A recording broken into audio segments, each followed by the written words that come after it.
Olá, boa tarde mais uma vez seja muito bem-vindo. Nós estamos ao vivo, agora são 15 horas e 30 minutos pontualmente pelo horário de Brasília. Eu sou o Kleber Werneck e a partir de agora você confere comigo as notícias do Brasil e do mundo nesta edição da tarde do Redação HIT. Olha só, o último boletim médico sobre o estado de saúde do presidente Lula foi divulgado agora no início da tarde e informou que um dia após a cirurgia na cabeça, Lula está lúcido, orientado e passou a noite bem. O presidente segue em repouso no hospital em São Paulo e não há orientação médica de afastamento das funções presidenciais. A equipe médica afirmou que o presidente Lula passou bem a noite e segue lúcido, orientado e conversando. O petista de 79 anos passou por uma cirurgia de emergência para drenar um hematoma na cabeça, em decorrência da queda que sofreu no banheiro de casa em outubro. Segundo o boletim, Lula ainda continua em observação na UTI e evoluiu bem no pós-operatório imediato, sem intercorrências. Ele permanecerá com o dreno no local da cirurgia enquanto aguarda novos exames de rotina. Logo após a cirurgia, os médicos disseram que ele não ficará com nenhuma sequela e as funções neurológicas dele estão preservadas. Lula segue em repouso no hospital em São Paulo e, apesar da condição, não há orientação médica para afastamento das funções presidenciais. A legislação do país só prevê o afastamento do presidente em casos de impedimento, quando o vice assume a função. Com isso, o vice-presidente Geraldo Alckmin não deve assumir o Palácio do Planalto. De acordo com a equipe médica, a previsão é a de que o presidente retorne a Brasília no começo da próxima semana. Por ordem médica, Lula está proibido de receber visitas de trabalho no hospital até ficar completamente recuperado. Olha, e a cirurgia feita pelo presidente Lula também pode ter reflexos políticos. Ao mesmo tempo que causou susto, o episódio acende um alerta entre os governistas e o PT em relação à candidatura nas eleições de 2026. A internação do presidente causou preocupação na sigla. Nos bastidores, aliados próximos afirmaram que Lula é a única alternativa da legenda para a próxima eleição.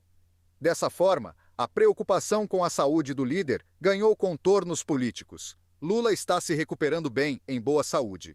O secretário de comunicação do partido, Gilmar Tato, reforçou que a sigla aposta as fichas em Lula para disputar as eleições presidenciais de 2026. Ele é o plano da sigla, sem outras possíveis alternativas para o pleito que acontece em menos de 2 anos. Isso porque Lula na cédula é uma coisa, sem ele é outra. Aos 79 anos, continua sendo o principal nome da esquerda para uma corrida presidencial no Brasil. A eleição só vai acontecer daqui a 2 anos e a equipe médica atestar as condições de saúde do presidente. A partir de agora, a questão da saúde do presidente Lula passa a ser monitorada com mais interesse e atenção. Além da discussão eleitoral, assuntos mais pontuais e urgentes estiveram também na pauta política da semana. Com Lula se recuperando da cirurgia, com alta prevista para a semana que vem e sem tempo a perder, ministros já se adiantaram e saíram a campo para tentar avançar nas tratativas envolvendo o pacote fiscal e a liberação de emendas parlamentares. E para falar mais sobre esse assunto, nós vamos conversar agora com um especialista. O nosso convidado é o Dr. Leandro Gabiati, ele que é cientista político. Boa tarde, Leandro. Seja muito bem-vindo. É um grande prazer recebê-lo no nosso jornal. Grande Kleber. Boa tarde. Um prazer estar com vocês e com a audiência do RITV. E, por favor, eu queria que você falasse primeiro, em curto prazo, essa cirurgia do presidente pode ter reflexos políticos, principalmente em relação às negociações com o Congresso para aprovar projetos importantes?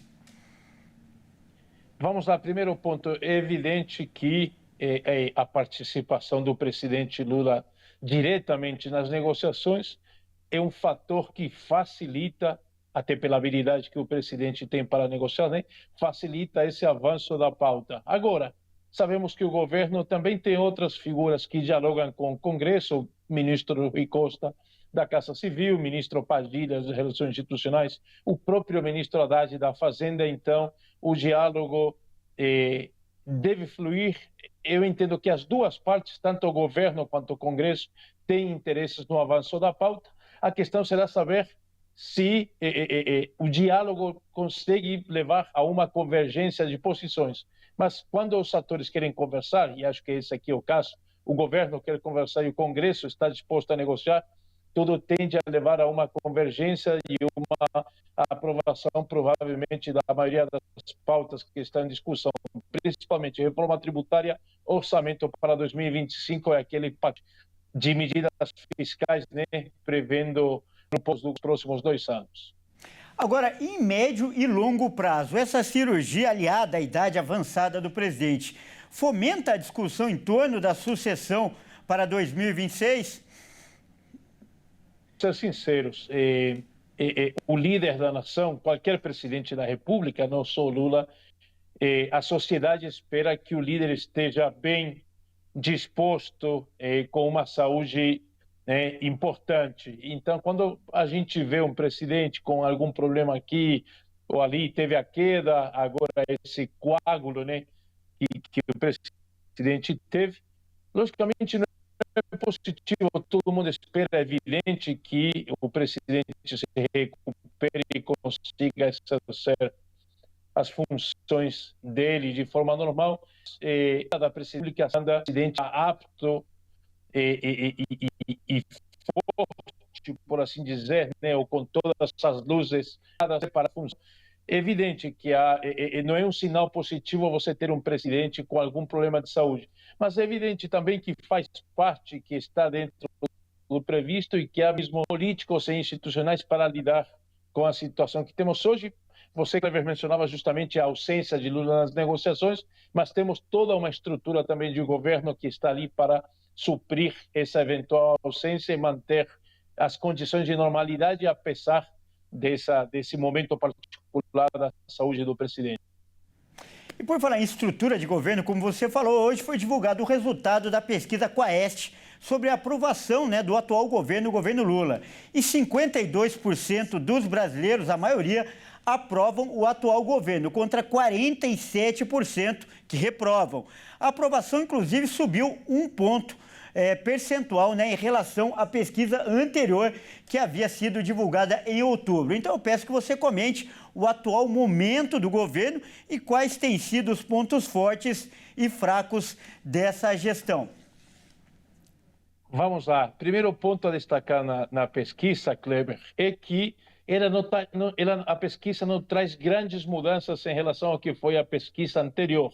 Ou seja, temos uma estabilidade nos números. Isso aí não quer dizer que a situação é positiva para o governo, porque quando a gente compara esse com pesquisas de presidentes anteriores, vamos citar o ex-presidente Temer ou o presidente Bolsonaro, ou seja, são números que destacam que há um desempenho do governo que não é tão positivo como o governo e até como a sociedade pretendia. Válido lembrar que o Temer não se reelegeu, né? Ele teria disputar e o Bolsonaro com números similares. Nesse levantamento ele disputou a reeleição e acabou sendo não eleito. O que a gente está querendo dizer aqui?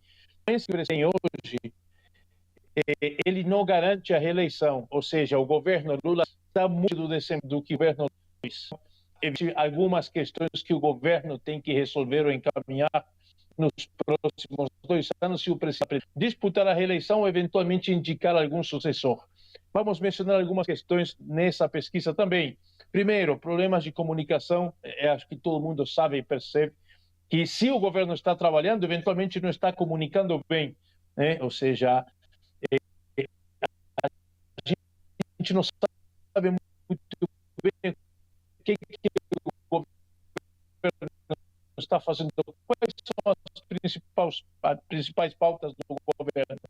Obviamente, alguns elementos de política internacional que estão bastante... A gente olha para a população, a gente a ideia de que a sociedade tem, Kleber, e já vou encerrando aqui a conclusão, é que o governo está distante, ou aparentemente está distante, daquilo que aflige o cidadão no dia a dia. Segurança, economia, vamos lá, a inflação está relativamente controlada.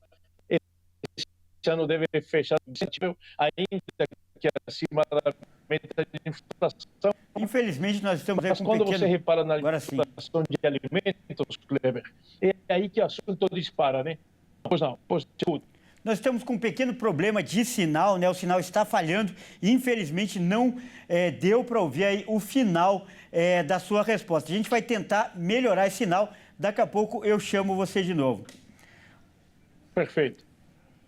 Olha só, agora a gente continua falando de política, né? Mas para falar de uma operação da Polícia Federal que foi realizada hoje. E a operação se chama Tanque Cheio, aconteceu lá no Mato Grosso do Sul. O motivo desse nome é que o objetivo é investigar a compra de votos nas últimas eleições. E os eleitores teriam votado nos candidatos em troca de gasolina. Olha só, o repórter Wellington Pael vai trazer detalhes. O Pael vai aparecer aqui com os detalhes.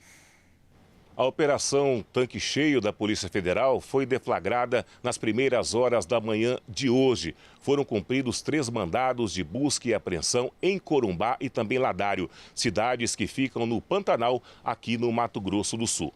Bom, durante a ação, foram apreendidas mídias com conteúdo digital, documentos e também objetos relevantes para o inquérito aberto pela PF. Tudo será submetido a análises periciais que vão ajudar no aprofundamento das investigações e na identificação de outros envolvidos no caso. Um dos locais alvos da ação foi um posto de combustíveis que fica em Ladário e pertence ao filho de Munir Sadek, que foi eleito este ano pelo PSDB com quase 60% dos votos para comandar a cidade a partir do ano que vem. Ladário é um município que tem pouco mais de 23 mil habitantes e fica vizinho a Corumbá. A denúncia que chegou à Polícia Federal seria de um caso de compra de votos por meio de abastecimento com combustíveis. A defesa de Munir alega que a denúncia foi feita por um opositor que tem cunho político e que tudo foi explicado e passado para a Polícia Federal. Em 2020, Munir foi alvo de outra operação da PF chamada Posto Exclusivo, que investigava crimes de corrupção envolvendo licitações da Prefeitura de Ladário com uma fornecedora de combustíveis em 2020. Era apurado um colunho com servidores públicos envolvendo a empresa, que era a única fornecedora do produto no município, vencendo assim licitações seguidas com suspeitas de fraudes. Munir também já foi preso no passado, acusado de tráfico de pessoas e responde a processos por favorecimento à prostituição e corrupção ativa. Ele é investigado pelo Ministério Público Federal e pela PF há mais de uma década. E o alistamento militar feminino começa a partir de 1º de janeiro. O Ministério da Defesa pretende abrir 1.500 vagas iniciais nas 3 Forças Armadas. As mulheres vão poder escolher entre Exército, Marinha e Aeronáutica, a depender da aptidão e das vagas. A partir de janeiro, as jovens que completarem 18 anos em 2025 vão poder realizar o alistamento militar voluntário. A iniciativa é pioneira nas Forças Armadas e deve ofertar vagas em 28 municípios de 13 estados e no Distrito Federal. Atualmente, o alistamento aos 18 anos ainda era restrito aos homens, convocados ou voluntários. As novas regras que permitiram que mulheres também se voluntariem nessa idade foram publicadas em agosto. As candidatas podem se alistar pela internet ou presencialmente em uma junta de serviço militar. O processo de recrutamento será realizado nas seguintes etapas: alistamento, seleção geral e seleção complementar, designação, distribuição e incorporação. As incorporadas devem cumprir 12 meses de serviço militar, que pode ser prorrogado até 8 anos, se houver interesse do comando e da própria militar. Durante o serviço, elas terão acesso a benefícios semelhantes aos dos homens: remuneração, auxílio alimentação, licença maternidade e contagem de tempo para a aposentadoria. E a médica da Marinha, que foi baleada ontem, dentro do Hospital Naval do Rio de Janeiro, morreu após passar por uma cirurgia. Ela participava de um evento no local quando uma bala perdida atingiu a cabeça dela. A região é alvo constante de tiroteios. De acordo com a Polícia Militar, uma operação estava sendo realizada no Complexo do Lins, que fica a poucos metros do Hospital Naval Marcílio Dias. A operação era para prender bandidos envolvidos em roubos de carros. Os agentes teriam sido atacados pelos criminosos e reagiram. Gisele Mendes, de 55 anos, era superintendente de saúde no hospital e participava de um evento no auditório do local quando foi atingida na cabeça por uma bala perdida. O disparo acertou sua testa e a munição se alojou na sua nuca. Ela foi socorrida imediatamente e levada ao centro cirúrgico, mas infelizmente veio a falecer horas depois. O corpo de Gisele passou por necrópsia nesta quarta-feira no Instituto Médico Legal. Os peritos da Marinha estavam no local, mas não acompanharam a perícia e apenas tiveram acesso ao laudo. Gisele deixou o marido e 2 filhos, um de 31 anos e o mais novo, que completou 22 anos no dia do falecimento da mãe. E agora é hora da gente mostrar o que viralizou na internet. Vamos ver os vídeos que são destaque hoje nas redes sociais. Olha só, um grupo de pescadores foi surpreendido lá na Coreia do Sul. Isso porque um enorme tubarão pulou para dentro do barco e chegou, inclusive, a atingir um desses pescadores. Vamos conferir. O grupo estava pescando tranquilamente, quando de repente um tubarão maco, de cerca de 100 quilos, pula para dentro do barco e atinge um dos homens. O incidente foi registrado por um dos pescadores que estava filmando a pescaria. Nas imagens, é possível ver que o tubarão se debate dentro da embarcação e até morde um dos baldes de pesca. Depois de alguns minutos, os pescadores conseguiram devolver o tubarão ao mar. Apesar do susto, ninguém ficou ferido.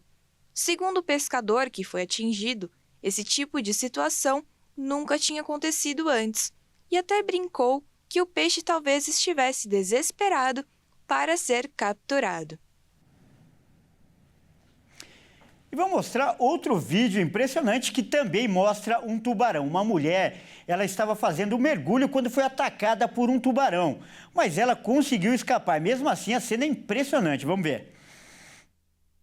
Imagine estar de férias e ser atacada por um tubarão. Foi o que aconteceu com essa turista. Ela estava curtindo um mergulho no mar quando de repente um tubarão ataca e ele abocanha a cabeça dela. Mas por sorte, o animal acaba mordendo apenas o equipamento de mergulho, o que salvou a vida dessa mulher. Felizmente, ela conseguiu escapar ilesa. Esses poucos segundos do ataque com certeza se tornaram os mais longos da vida dessa mulher. Vamos conferir novamente. E um Papai Noel foi apedrejado na Bahia. Olha só que coisa. O incidente aconteceu durante um desfile de Natal. O repórter Cleiton Rodrigues vai contar pra gente agora essa história. Acompanhe. O que deveria ser um momento de alegria e descontração acabou terminando em confusão. O desfile de Natal acontecia na capital Salvador e precisou ser interrompido porque o Papai Noel passou a ser apedrejado por aqueles que acompanhavam o evento. De acordo com informações, a atração começou com atraso, tendo início no Pelourinho, um dos principais pontos turísticos de Salvador, e passou por outros bairros da capital baiana. Ainda segundo as informações, a população teria ficado inconformada porque o Papai Noel não estaria interagindo com as pessoas. E, além disso, o cortejo estava passando rápido demais, o que, de acordo com as pessoas, teria prejudicado que eles registrassem esse momento por meio de imagens fotográficas. Quando chegou no bairro Paripe, houve, então, o tumulto. As pessoas passaram a vaiar o Papai Noel e começaram a atirar pedras e objetos contra o grupo. Felizmente, apesar dessa situação, ninguém ficou ferido. E o desfile, que fazia parte do lançamento oficial da programação natalina da cidade, precisou ser interrompido antes da hora. A polícia militar esteve no local e ajudou a organizar toda a situação. E da Bahia nós vamos para o Rio Grande do Sul, onde uma fábrica de laticínios colocava, olha só, soda cáustica no leite e também no iogurte. Esses produtos eram vendidos para o Brasil e também para o exterior. A adulteração foi descoberta em uma operação realizada pelo Ministério Público. Vamos ver os detalhes agora com a repórter Kátia Fantin. O Ministério Público do Rio Grande do Sul deflagrou nesta quarta-feira a 13ª fase da Operação Leite Compensado contra a adulteração de produtos lácteos em uma fábrica da Dielate, no município de Taquara, na região metropolitana de Porto Alegre. Conforme o Ministério Público, na fábrica, cujos produtos têm ampla distribuição no Brasil e são exportados para a Venezuela, foi identificado o uso de soda cáustica e água oxigenada em produtos como leite e compostos lácteos. Essas substâncias são perigosas à saúde e usadas para reprocessar produtos vencidos e recuperar itens deteriorados. Durante a operação, 4 pessoas foram presas, incluindo o químico industrial apelidado de alquimista ou mago do leite, que já havia sido preso em fases anteriores por fraudes similares. O caso ainda é objeto de investigação e novos desdobramentos são aguardados. Enquanto isso, consumidores devem redobrar a atenção ao adquirir produtos lácteos e acompanhar as informações divulgadas pelos órgãos competentes. Agora é hora da gente falar de esportes aqui no Redação Hit. E quem traz as informações está aqui ao meu lado é o Pedro Veraldi. Boa tarde, Pedro, seja muito bem-vindo. E olha só, a gente vai começar falando da Copa do Mundo, né, Pedro? Afinal, tem novidade. Isso mesmo, Kleber. Boa tarde a você, boa tarde a todos que nos assistem. A FIFA anunciou hoje as sedes das edições das Copas de 2030 e de 2034. Pela primeira vez na história, uma única edição de Copa do Mundo será disputada em 3 continentes diferentes. As sedes foram anunciadas no Congresso Extraordinário da FIFA, realizado de forma virtual. Espanha, Marrocos e Portugal receberão a edição de 2030 da Copa do Mundo. E 3 jogos serão disputados na América do Sul, um no Uruguai, um na Argentina e outro no Paraguai. Com isso, o torneio vai ocorrer em 6 países de 3 continentes diferentes. Um ato que a FIFA chama de celebração do centenário, pelos 100 anos da primeira Copa do Mundo. As partidas serão na semana anterior à abertura oficial da Copa. O presidente da Conmebol, Alejandro Domingues, discursou e disse que era um dia histórico pro futebol, citando o Mundial de 1930, que foi vencido pelo Uruguai no Estádio Centenário. O mesmo estádio receberá o primeiro jogo da Copa. Na Argentina, o representante será o Monumental de Núñez. Na exibição oficial, não foi indicado qual seria o estádio paraguaio, mas em suas redes sociais, o Olímpia anunciou que será no seu novo estádio, que ainda será construído e levará o nome de Oswaldo Domingues, pai do presidente da Conmebol e que morreu no começo do ano. A candidatura de 2030 propõe em sua fase inicial jogos em 20 estádios, 11 na Espanha, 6 no Marrocos e 3 em Portugal. O número é 40% superior ao mínimo exigido pela FIFA de 14 estádios. Única candidata para 2034, a Arábia Saudita vai receber a primeira edição do novo século da Copa. O país propõe jogos em 15 estádios de 5 cidades do país. O estádio King Salman, em Riad, foi escolhido como palco de abertura e da final. Uma das cidades que foram mencionadas na proposta é a futurista Neom, que está sendo desenvolvida no noroeste do país, baseada em energia renovável e transporte sustentável. Mas essa candidatura da Arábia sofre críticas de organismos internacionais de direitos humanos, que cobram a FIFA que não realize a Copa no país.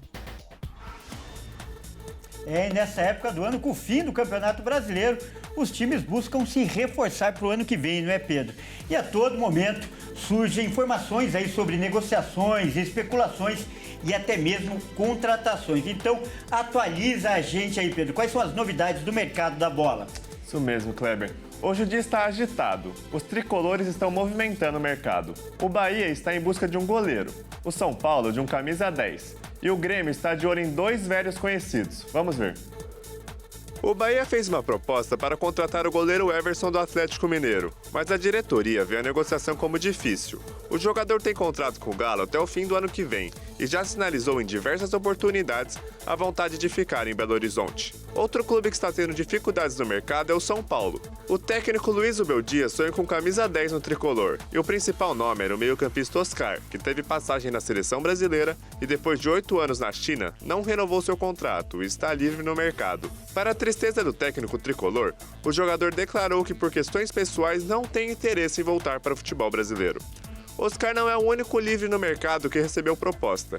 O Grêmio negocia com Luiz Felipe Scolari, só que dessa vez para ser coordenador de futebol e ajudar na reformulação do clube para 2025. O pentacampeão com a seleção brasileira deverá exercer a mesma função que exerceu no Atlético Paranaense em 2023. A contratação do substituto para o Renato Gaúcho vai passar diretamente pela mão do Felipão. O time gaúcho também soldou o técnico Tite, que deixou o Flamengo.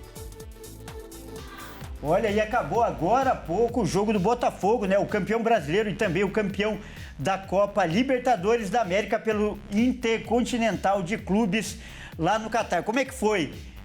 Más notícias, infelizmente, Pedro. Más notícias, Kleber. O jogo começou às 2h e acabou. Foi 3-0 para o Pachuca. O time de Arthur Jorge começou a partida com elenco misto. Já o Pachuca foi com o time titular.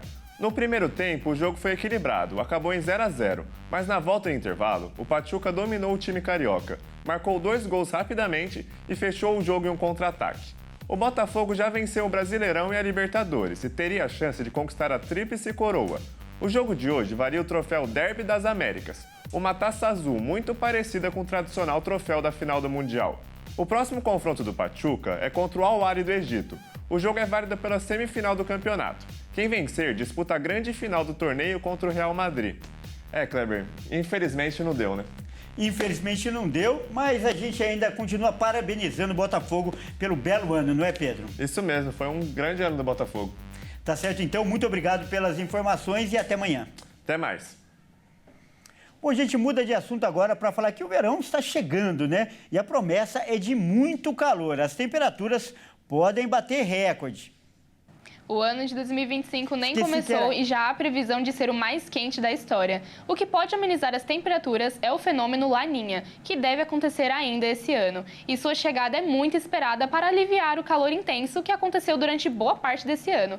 Mas especialistas da Organização Meteorológica Mundial afirmaram que nem o Laninha vai ser suficiente. O verão de 2025 promete ser de altas temperaturas, inclusive sendo as mais intensas já registradas. Quando o El Niño finalizou o ano de 2023 como o ano mais quente da Terra, a esperança era de que o Laninha atuasse de forma oposta, aumentando as chuvas no norte e nordeste do país e períodos de chuvas mais irregulares com tempo seco nas regiões centro-sul, trazendo uma condição mais favorável para a entrada de massas de ar frio no Brasil. Mas isso pode mudar. Quando a organização divulgou novas previsões, a chance de acontecer o Laninha estava em 70%. Agora, com o cenário atual, caiu para 50%. O aquecimento é resultado da maior emissão de gases do efeito estufa e, esse cenário, os fenômenos acabam destacando o clima. E, com isso, 2024 está acabando e já está ocupando o lugar de 2023 como o ano mais quente da Terra.